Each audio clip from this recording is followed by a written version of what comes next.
All right. Engine design, let's talk about engine design here. Everybody understands engine design well enough to recognize this. Okay, so somebody give me an idea. What do you call this? Crank.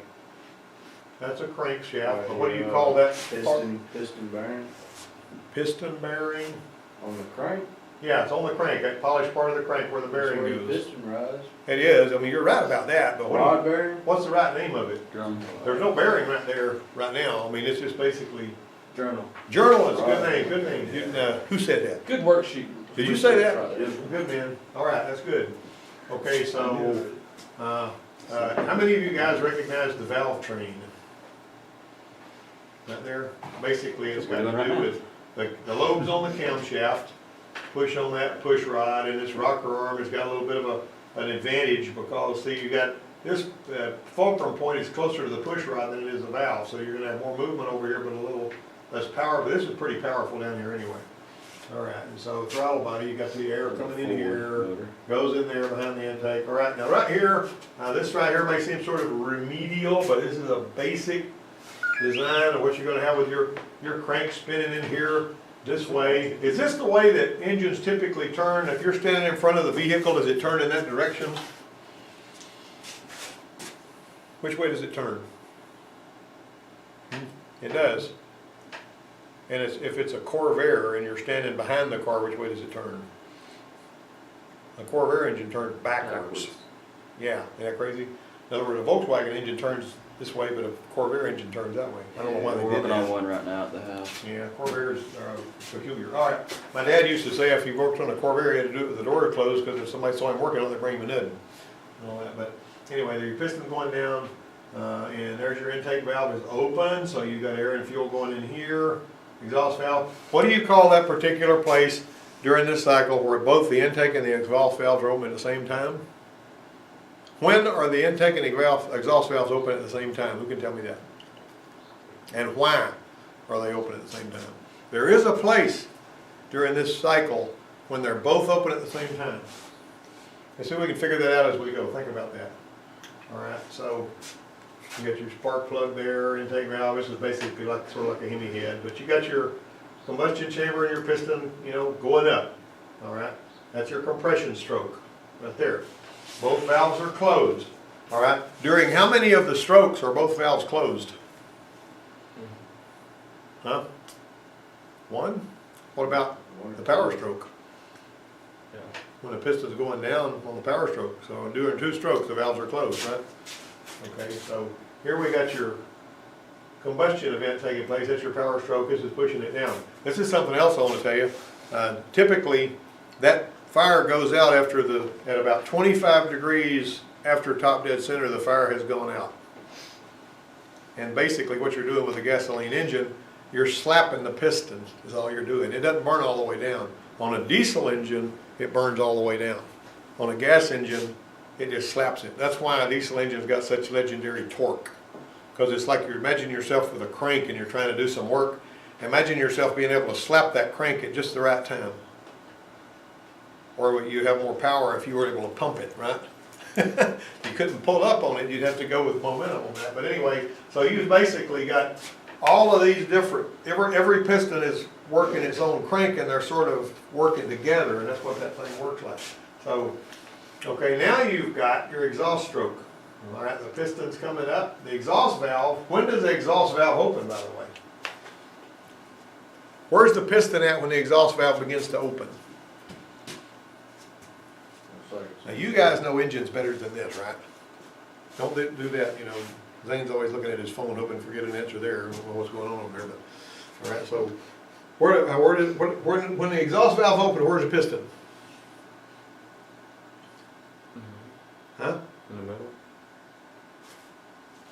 When does, the power stroke has just completed and the piston is coming up. It looks to me like that exhaust valve's wide open and we're halfway up. What do you think? Okay. Where's that bottom?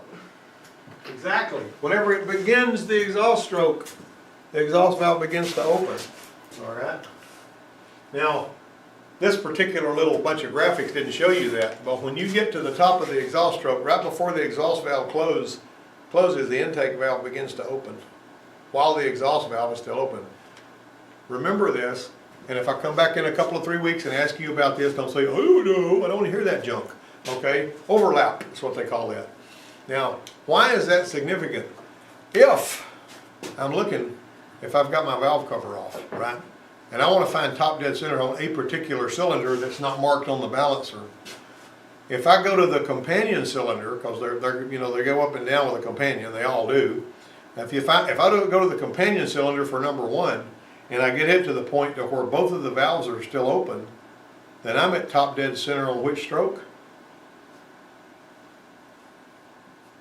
Why are y'all scared? Huh? Can you repeat the question? Okay, if I go to the companion cylinder and I turn the engine through, and both valves are open on the companion cylinder, which stroke is that on the companion cylinder? Which piston stroke? Because you got intake, compression, power, and exhaust. Everybody knows those, right? Compression? You're at the top of the exhaust stroke. If the valves are open, you ain't gonna be compressing doodly squat, right? So the cylinder that's the companion for that one is gonna be on the compression stroke. So if you've got your valve covers off and you wanna find the top dead center, I mean, how you find exact top dead center compression on any cylinder except one or its companion, because that's the only ones that are marked. Unless some of your race car stuff has got degree wheels, for your cams. Anyway, just, be thinking about that. All right, now right here, you got, on this one right here, basically, they're going to the trouble to show you a valve lifter and a camshaft, rocker arm, that's how all that works. See how that works? That's opening that, using that rocker arm to open the valve, got cylinder block, piston, connecting rod. See, if this was old hat, you guys would be answering the questions instead of waiting for me to answer them for myself, right? Okay, there's your camshaft on an overhead cam. Cam follower there. Now they do have, typically, this is leaving something out, and most of them that have this have got a little polished cam follower that rides in this bore. It actually slides up and down and opens and closes the valve, and it'll have a varying thickness on the top of that bucket. It goes in there, either that or a shim that goes up in there. When I was at the Volkswagen place, we used to have to adjust the valves, and we'd have to squeeze that spring down and take a shim out and put one in there that it would make it read right, on the bottom side of that cam lobe. So that's basically how that works on that. And so basically, you got your stuff there. Now, on this one here, you might notice your camshaft gear got a 68 tooth gear and a 34 tooth gear. This gear right here is only half as big as that one. So what does that mean? That's smaller than spinning more. Twice as many times. So this one's got to make 2 full rounds before this one makes 1. That's why, if you're going to check and see if an engine's in time or not, if you can get to where you can see the timing mark, for your timing belt or whatever, if you can get to where you can see that, and you can turn it till that cam mark is lined up, don't even pay attention to the crankshaft until you find out the cam mark is lined up. When you look at the crankshaft, you'll know whether it's right or not. If that cam mark's perfect, the crank mark will be perfect. If the crank mark's off with the cam mark, now if you do it with the crank, every other time, you have to turn it more turns, So that's what you're going to do there. It's got to make 2 complete revolutions to turn. The camshaft is 1 revolution. And what else do you notice about these 2 right here that's different on one? What's the difference between this setup and a timing belt as far as the rotation of the gears? Which direction does that cam gear turn? Which direction does the crank gear turn? Yeah, the cam gear's turning backwards. On the one that's got a timing belt, they both turn the same direction. So you got to ground the camshaft different and factor all that in. All right. Now on this one here, piston travels downward, crank moves a half revolution, cam moves a quarter revolution, and this is just that 1 stroke. See, cam lobe lifts the intake valve, follower lifts push rod, so on and so forth. Air fuel mixture flows into intake cylinder through intake passage. And basically, you got air fuel mixture already coming in there on one that's got throttle body injection or carburetor on it. And it's carried in there. Of course, on those with the throttle body injection or carburetor, you have some fuel fallout, fuel swept around on the inside of that passage and all that. That's another story. Crank pulls the piston down. The crank's pulling it down on this stroke, which is your intake stroke. So it has to depend on momentum and the other pistons working to make it go down in this particular stroke here. All right. the compression stroke, this cylinder, it goes up. Basically, it's still being pushed by other stuff going on. See, other cylinders and the momentum from things is pushing it up. The crank's pushing the piston up. Both valves are closed, except that one is, they fouled that up because that one is shown to be open, but they're supposed to be closed here. There are no lobes that are up. See, that's kind of silly right there. This is an anatomically incorrect picture because they show an open valve right there and they shouldn't. I ought to Photoshop that and fix that, shouldn't I? Really, I should, you know.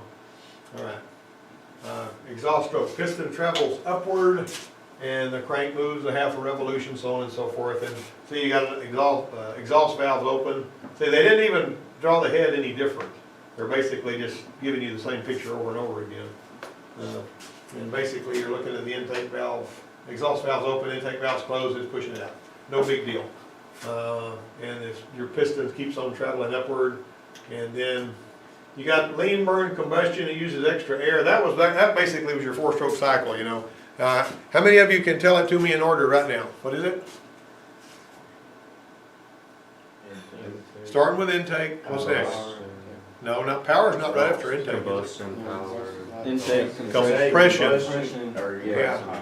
Here's the way you can remember that. The old way that we used to do, suck, squeeze, bang, blow. Pulls it in, squeezes it, you got a fire, and it blows it out. All right.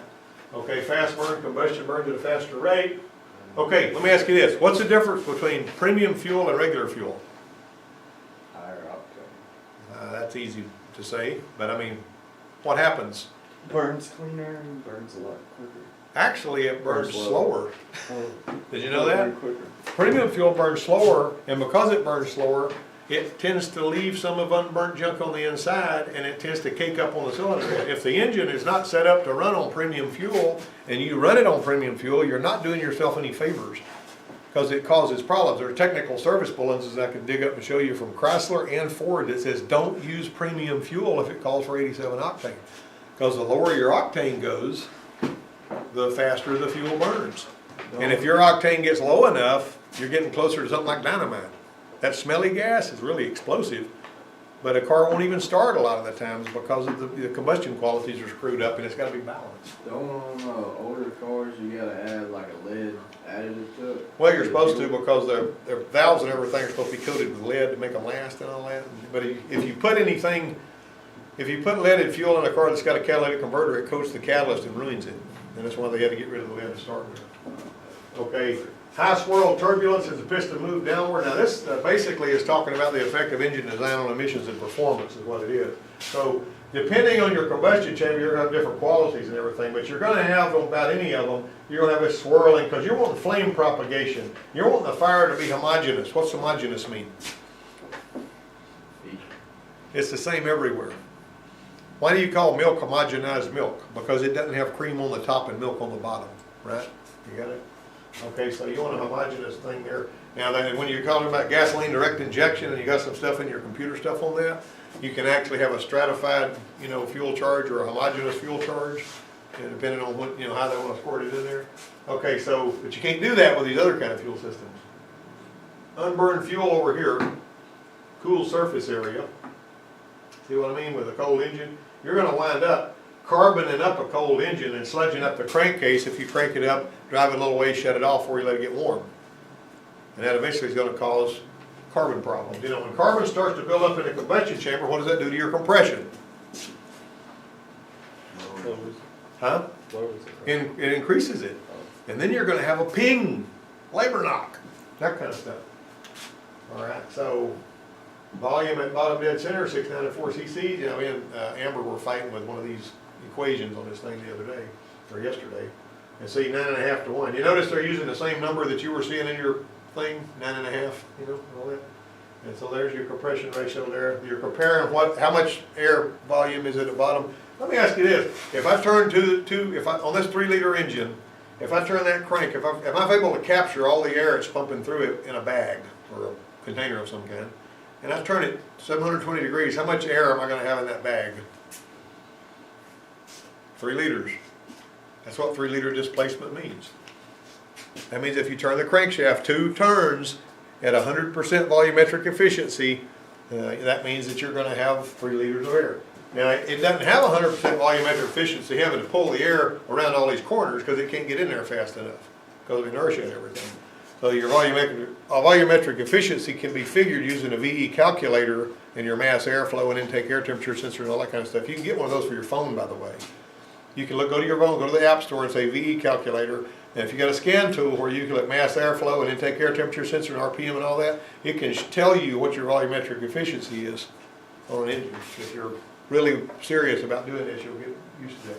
Okay, high compression is good for performance and fuel economy, but bad for emissions and engine knock. Engine knock meaning when this piston's coming up and you have combustion that takes place on its own before the spark plug fires, it's gonna cause a pinging noise. It sounds like, I don't know how many of you have ever heard this, but if you're driving up a hill and you hear something that sounds like marbles or around in there, that's basically ping. It's not any metal on metal noise, it's basically that explosion hitting that piston and ringing it like you were hitting it with a hammer or something. That's what the deal is on that. Okay, piston at bottom dead center, that's bottom dead center. That's the piston all the way down. Dead center means that it's not this way or that way, it's dead in the middle, and that's top dead center. All right, there's your bore to stroke ratio, and 346 and 323, that's 1.07. Now, what do I call an engine if the bore is larger? In other words, if I've got a 4-inch bore and a 3.5-inch stroke, what do I call that? If they're exactly the same, if it's 4 and 4, what do you call it? That's a square engine. If the bore is larger than the stroke, that's an over square engine, and if the bore is 3.5 inches and the piston travels 4 inches, that's under square. So you got over square, under square, and square, All right. So there's a coolant passage here, there's an exhaust port there. See that? Cylinder head casting and all that. Cylinder head components, overhead valve design, and then basically there's your exhaust valve on that. If I'm going to take that cylinder head up there that you guys are looking at, and I just want to flip it up and I'm looking at those how can I tell which one's the intake valve? Just looking at the valve, just looking at the head, how can I tell which one's the intake valve? Wouldn't it be the small one? No, that's the exhaust valve. Oh. You know that there's a difference in the size, and that's good. But I think you might remember that for another semester, but I mean, the big one's the intake valve. Think about how it's got air and fuel coming in. After it burns that, it doesn't need as much room to go out. See what I'm saying? All right. You got coolant passages there, and you got rocker arms up here. It's just basically a, cutaway of that right there. Combustion chamber right here, and there's a cutaway of the piston coming up. And there's a whole bunch of different combustion chamber designs. We'll talk about them in a minute too. There's your cross-flow cylinder head. How many of you have ever heard of a cross-flow cylinder head? Everybody's sitting here like a lump on a log. Have you heard of it? Have you heard of anybody talking about a cross-flow cylinder head? Can you think of one that's a cross? Is that Toyota Camry you're working on a cross-flow cylinder head?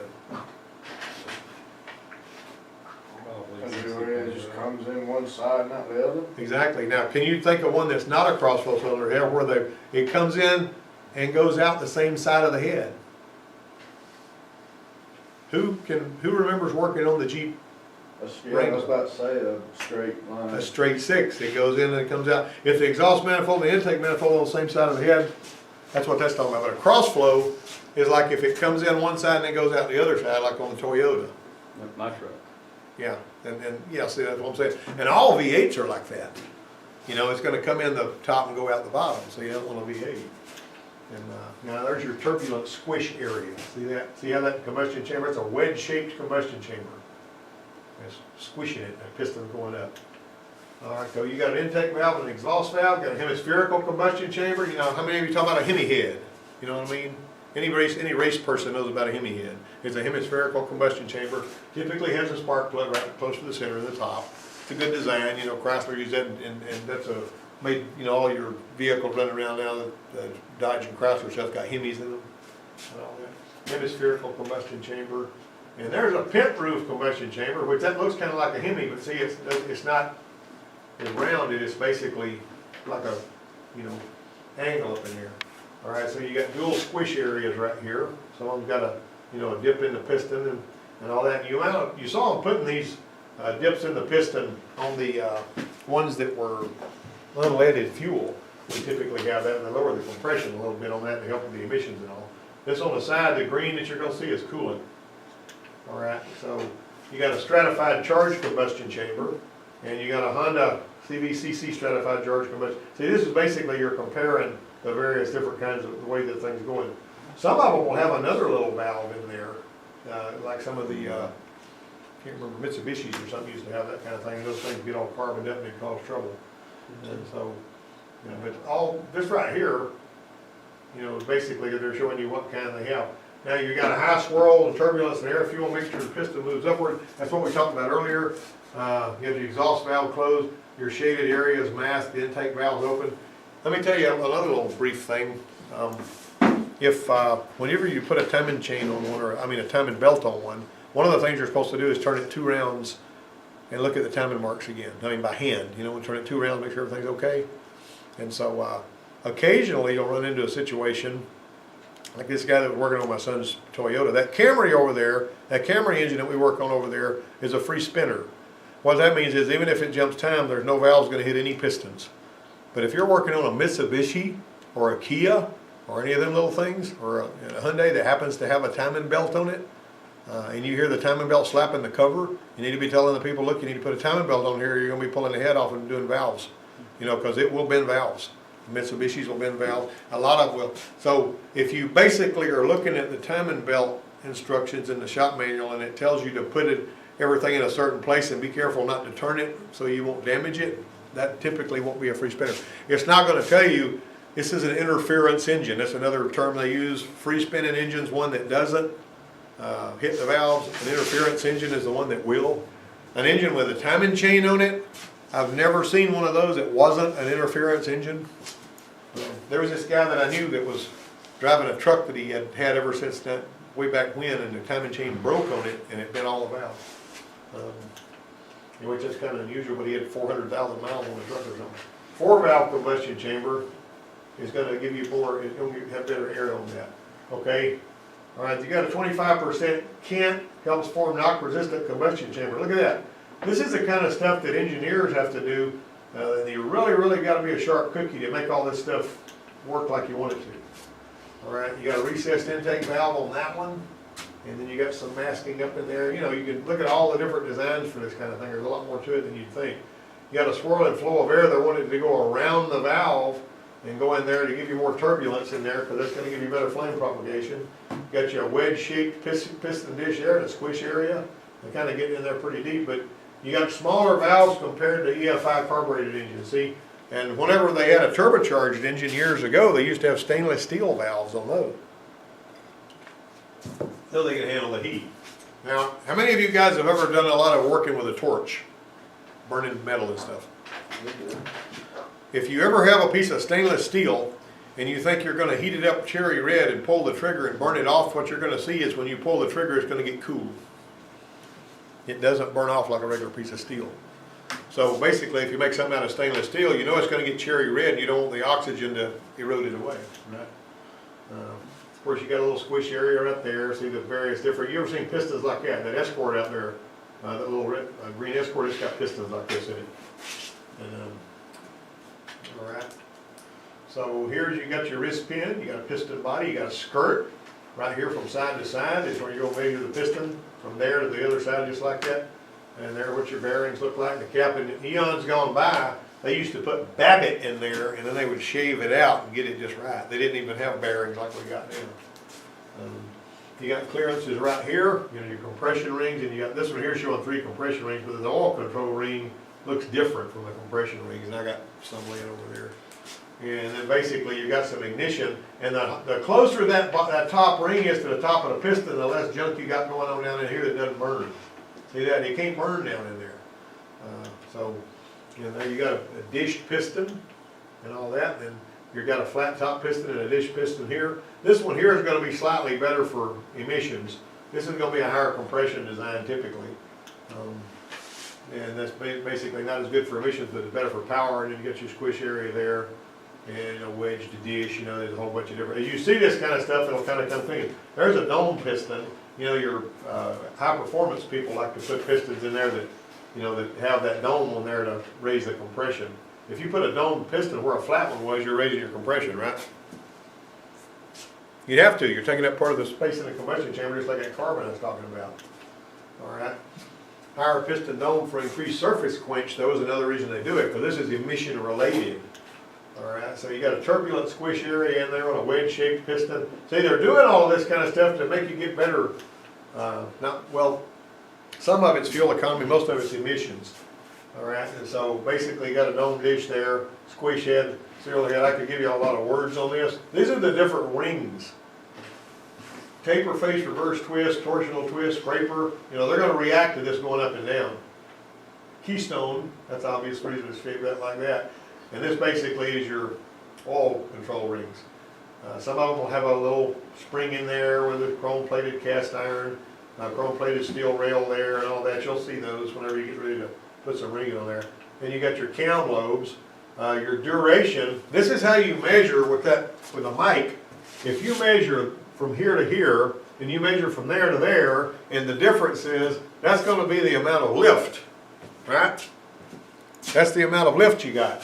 So you can actually measure that and figure out the amount of lift you got.